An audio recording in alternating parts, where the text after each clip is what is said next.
रानू चिड़िया और मानो चिड़े के दो बच्चे थे, गुड़िया और कुकू। वो सब हंसी खुशी रहा करते थे। उनके पास ही गौरी कव्वी का घर था। गौरी कव्वी उनकी खुशहाल जिंदगी को देखकर हर वक्त उनसे जलती रहती थी। मानो जी, ये लें आपकी चाय। गर्मा गर्म चाय। लाओ लाओ, पहले ही बहुत सर्दी लग रही है। माँ, आज मैं भी चाय पीऊंगा, मुझे भी बहुत सर्दी लग रही है। रानू चिड़िया कुकू और गुड़िया को भी चाय दे देती है। कुकू की मम्मा, मुझे 2 दिन के लिए दूसरे जंगल जाना होगा। मुझे एक ज़रूरी काम है। अच्छा, कब जाना है? मैं आज ही दूसरे जंगल के लिए निकलूँगा। मेरा सामान पैक कर देना। जी ठीक है। रानू चिड़िया मानो चिड़े का सामान पैक कर देती है। मानो चिड़ा दूसरे जंगल के लिए निकलने लगता है। पापा, जल्दी लौट आना। पापा, दूसरे जंगल से मेरे लिए कार लेकर आइएगा, मुझे कार बहुत पसंद है। ठीक है बच्चों, अब मैं चलता हूँ। मानो चिड़ा दूसरे जंगल के लिए निकल जाता है। गुड़िया और कुकू, तुम दोनों खेलो, मैं थोड़ा काम कर लूँ। रानू चिड़िया रसोई में चली जाती है। मानो मानो भाई, रुके, बात तो सुने। जी गौरी बहन, क्या आप दूसरे जंगल जा रहे हैं? हाँ, मैं दूसरे जंगल जा रहा हूँ। क्यों, कोई काम था क्या आपको? नहीं, काम तो कोई नहीं है, आपके भले की बात करनी थी, अगर आप बुरा ना माने तो। क्या मतलब, क्या बात, कहिए, क्या कहना चाहती हैं आप? आपकी पत्नी रानू चिड़िया इतनी सुंदर चिड़िया है, आपको अपनी पत्नी को यूं अकेले छोड़कर नहीं जाना चाहिए। इन चिड़ियाओं का क्या एतबार। जी आप कैसी बातें कर रही हैं, मुझे अपनी पत्नी पर पूरा भरोसा है। आप अपने मामला देखिए, मेरे घर की फिक्र मत करें, चलता हूँ मैं। इतना कहकर मानो चिड़ा वहाँ से चला जाता है। फिक्र ना करे, आया बड़ा, तुम दोनों को तो मैं अलग करके ही रहूंगी। कभी रानू चिड़िया के पास जाती है। रानो, तुम्हारा पति कहाँ गया है? गौरी बहन, वो काम से दूसरे जंगल के हैं। हर महीने मानो चिड़े को दूसरे जंगल में भला क्या काम हो सकता है? तुम बहुत मासूम और सीधी हो, नजर रखा करो अपने पति पर। गौरी बहन, वो काम के सिलसिले में दूसरे जंगल जाते रहते हैं, आप परेशान मत हो। ऐसी वैसी कोई बात नहीं है, मुझे पूरा भरोसा है अपने पति पर। अच्छा ठीक है, मेरा तो काम था तुम्हें समझाना, आगे तुम्हारी मर्जी। इतना कहकर गौरी कव्वी वहाँ से चली जाती है। ये गौरी भी ना जाने क्या क्या सोचती रहती है। गुड़िया, गुड़िया बेटी, कुकू, दोनों इधर आओ। गुड़िया और कुकू घर के पास ही खेल रहे थे। अपनी मम्मा की आवाज़ सुनकर वो दोनों वहाँ आते हैं। कुकू, गुड़िया, मैं कुछ लकड़ियाँ लेने जा रही हूँ, जल्दी आ जाऊँगी, तुम दोनों घर में ही रहना। मम्मा, हमें भी अपने साथ ले जाए ना। नहीं बेटी, बाहर बहुत ठंड है, आप दोनों घर में ही रहो। रानू चिड़िया लकड़ियाँ लेने चली जाती है। रास्ते में उसे तोता मिलता है। रानो बहन, आप लकड़ियाँ लेने जा रही हैं? जी तोते भैया, मैं लकड़ियाँ लेने जा रही हूँ। मानो जी घर नहीं थे, इसलिए मैं खुद आ गई। मैं भी लकड़ियाँ लेने ही जा रहा हूँ, चले हम साथ चलते हैं। रानू चिड़िया और मिठू तोता लकड़ियाँ लेने के लिए चले जाते हैं। रानू चिड़िया लकड़ियों की गठरी बांधती है और वापस अपने घर की तरफ निकलती है। ऐसे ही एक दिन गुजर जाता है। आज शाम मानो चिड़ा दूसरे जंगल से आ जाएगा, मुझे आज ही कुछ ना कुछ करना होगा, इन दोनों को तो मैं अलग करके ही रहूँ। अगले दिन शाम के वक्त जब मानो चिड़े का घर आने का वक्त होता है, तो गौरी कवि रानो चिड़िया के पास जाती है। रानो, रानो बहन, जल्दी चलो, मिठू भैया नदी में गिर गया है, उसके पंख में बहुत ज्यादा चोट आई है। गौरी बहन, आपको डॉक्टर के पास जाना चाहिए था। तुम जल्दी आ जाओ, हम उसे डॉक्टर के पास ले जाएंगे। रानो चिड़िया गौरी कवि के साथ चली जाती है। आधे रास्ते में जाकर गौरी कवि रानो चिड़िया से कहती है, तुम चलो, मैं बुलबुल डॉक्टर को लेकर वहाँ आती हूँ। रानो चिड़िया चली जाती है। गौरी कवि रानो चिड़िया के घर के पास जाकर बैठ जाती है। मानो चिड़ा भी वहाँ आ चुका था। पापा आगे, पापा आगे, हमारे पापा आगे। बच्चों, आपकी मम्मा कहाँ है? पता नहीं पापा, वो अभी बाहर गई है। कहाँ होगी, वो नदी पर है, जाओ जाकर खुद देख लो, मुझ पर तो कोई यकीन नहीं करता। क्या मतलब है, जाओ जाकर देख लो, सब समझ आ जाएगी। मानो चिड़ा नदी पर जाता है। तोते भैया, आप ठीक तो हैं? मुझे क्या होना है, मैं तो बिल्कुल ठीक हूँ। मतलब गौरी ने मुझसे झूठ बोला, मगर क्यों? उसने ऐसा क्यों किया? रानू चिड़िया की नज़र मानो चिड़े पर जाती है, जो दूर बैठा रानू चिड़िया को देख रहा था। मानो चिड़ा गुस्से में वहाँ से चला जाता है। मानो जी, रुके रुके मानो जी। तो ये सब गौरी कव्वी की चाल थी। क्या हुआ रानो बहन? रानू चिड़िया जल्दी से वहाँ से चली जाती है। रानू चिड़िया सीधी घर जाती है। रानो, निकल जाओ यहाँ से। मानो जी, मेरी बात सुने, ये सब गौरी की चाल है, आप मेरा यकीन करें। क्या रिश्ता है तुम्हारा उस मिठू तोते से? आखिर क्यों तुमने मेरे साथ धोखा किया? आप मुझ पर इल्ज़ाम लगा रहे हैं, मैं अब और बर्दाश्त नहीं करूँगी। आपको मुझ पर एतबार होना चाहिए था। मैं जा रही हूँ यहाँ से, और अपने बच्चों को भी साथ लेकर जाऊँगी मैं। बच्चे मेरे साथ रहेंगे, अगर जाना है तो अकेली जाओ। गुड़िया और कुकू दोनों रो रहे थे। गौरी कव्वी घर के बाहर खड़ी उनकी लड़ाई की आवाज़ें सुनकर खुश हो रही थी। अगर ले जाना ही है तो एक बच्चा मेरे पास रहेगा और एक तुम्हारे पास। रानू चिड़िया गुड़िया को लेकर वहाँ से चली जाती है। मम्मा, मम्मा, मुझे छोड़कर मत जाए मम्मा। रानू चिड़िया की आंखों में भी आंसू थे। रानू चिड़िया एक पेड़ पर घोंसला बनाकर वहाँ रहने लगती है।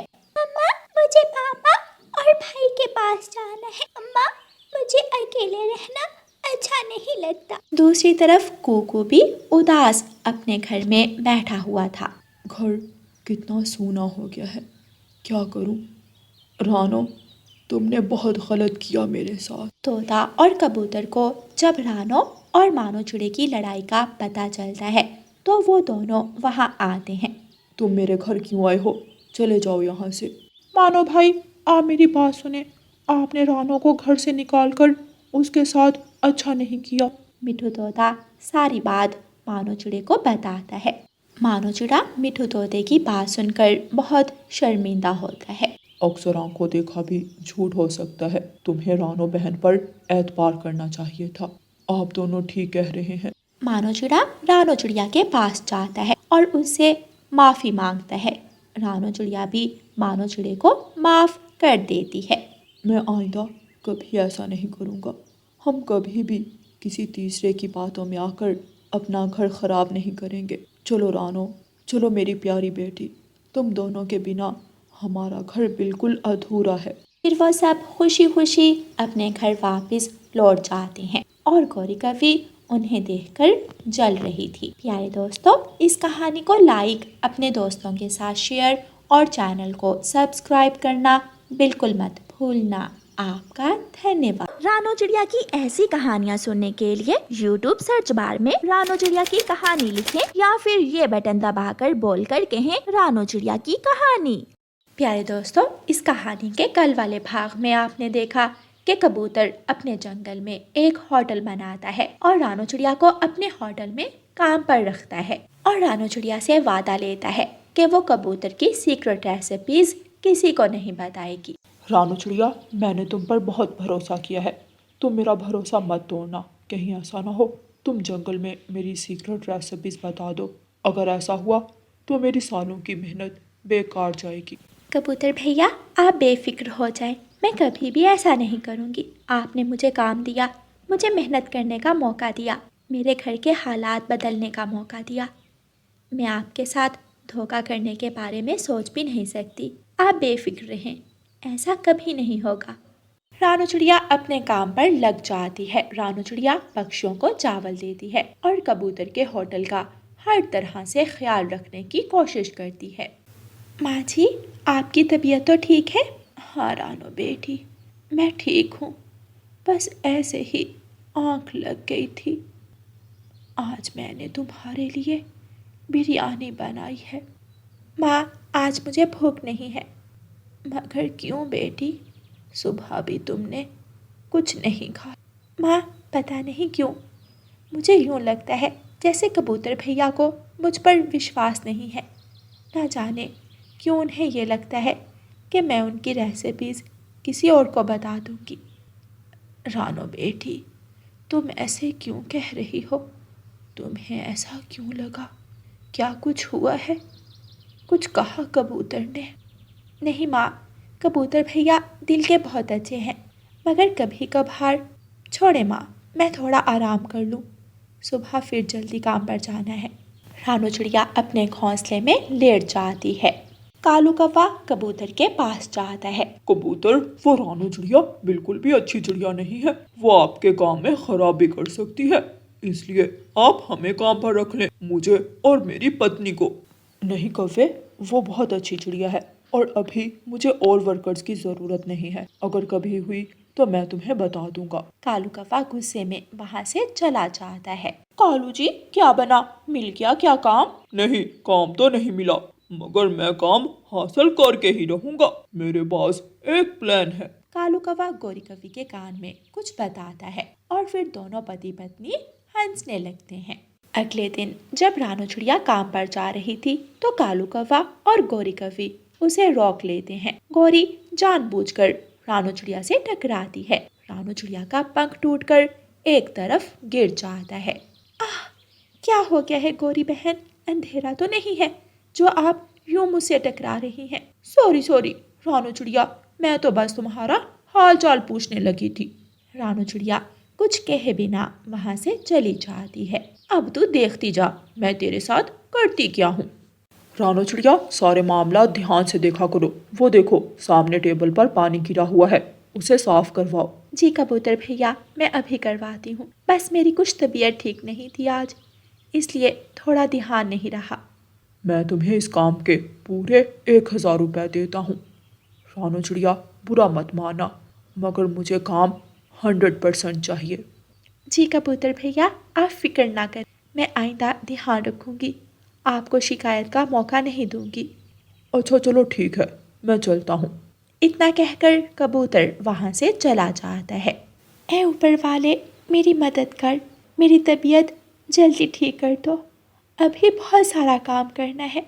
रानू चिड़िया फिर से काम पर लग जाती है। रात हो जाती है। रानू चिड़िया होटल बंद करके अपने घर चली जाती है। कालू और गौरी वहीं छुपकर बैठे हुए थे। जैसे ही रानू चिड़िया वहां से जाती है, वो ताला तोड़कर होटल के अंदर घुस जाते हैं और सारे पैसे वहां से निकाल लेते हैं और वहां चिड़िया का पंख फेंक देते हैं। चलो कालू जी, जल्दी भागो यहाँ से। वो दोनों दुष्ट कौवे रात के अंधेरे में वहां से भाग जाते हैं। अगले दिन जब कबूतर आकर अपना होटल देखता है तो वो हैरान रह जाता है। रानो, ये सब क्या है? क्या तुम रात सफाई करवा कर घर नहीं गई? एक दिन मैं नहीं आया और क्या हालत बना दी तुमने होटल की। मैं तो सफाई करवा कर गई थी। कबूतर भैया, मैं तो खुद सफाई करके गया था, सब टेबल अपनी जगह पर थे। मुझे तो लगता है रात को यहाँ चोर आए थे। क्या चोर? कबूतर अपने पैसों वाला बॉक्स देखता है, वो खाली था और साथ ही रानू चिड़िया के पंख पड़े हुए थे। रानो, ये सब क्या है? तुम इस काबिल थी ही नहीं, मेरा ही दिमाग खराब था जो मैंने तुम्हें अपने साथ काम पर रखा। अब देखता हूँ मेरे बिना तुम्हारी क्या औकात है। कबूतर पुलिस को फोन करता है।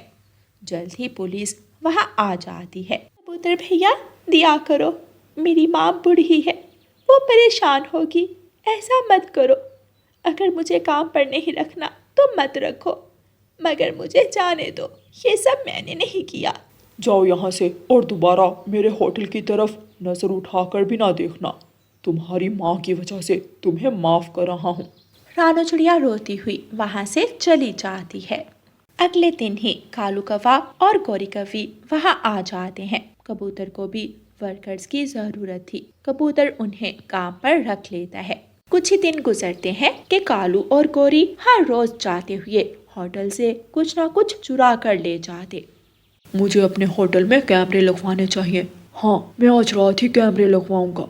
कबूतर अपने होटल में जगह जगह कैमरे लगा देता है। अगले दिन गौरी और कालू बातें कर रहे थे और उनके कैमरे में रिकॉर्डिंग हो रही थी। कालू जी, वैसे हमने कितने अच्छे तरीके से उस रानू चिड़िया को दूध में से मक्खी की तरह निकाल कर फेंक दिया। हाँ, उस बेवकूफ कबूतर को तो कुछ पता ही नहीं चला। ऐसे कबूतर को सच्चाई का पता चलता है और कबूतर पुलिस को बुला लेता है। कबूतर भैया, हमें माफ कर दो, प्लीज हमें माफ कर दो, गलती हो गई। तुम दोनों ने उस मासूम चिड़िया के साथ अच्छा नहीं किया। मैं अपने लिए तुम्हें माफ कर भी देता, लेकिन अब कोई माफी नहीं। पुलिस कालू कौवे और गौरी कौवे को पकड़कर ले जाती है। कबूतर रानू चिड़िया के घर जाता है। रानू चिड़िया, मुझे माफ कर दो। मैंने जाने अनजाने में तुम्हें बहुत तकलीफ पहुंचाई। प्लीज तुम दोबारा काम पर आना शुरू कर दो। नहीं कबूतर भैया, मुझे मेरी औकात में रहने दें। मैं अब आपके साथ काम नहीं कर सकती। रानू बहन, प्लीज मुझे माफ कर दो। जो कुछ भी हुआ मैं उस सब से अनजान था। रानो बेटी, कबूतर बेटा खुद चलकर तुमसे माफ़ी मांगने आया है। तुम इसे माफ़ कर दो। रानू चिड़िया मान जाती है। ऐसे रानू चिड़िया फिर से कबूतर के होटल पर काम करना शुरू करती है और काले कौवे जेल में चक्की पीसते हैं। प्यारे दोस्तों, इस कहानी को लाइक, अपने दोस्तों के साथ शेयर और चैनल को सब्सक्राइब करना बिल्कुल मत भूलना। आपका धन्यवाद।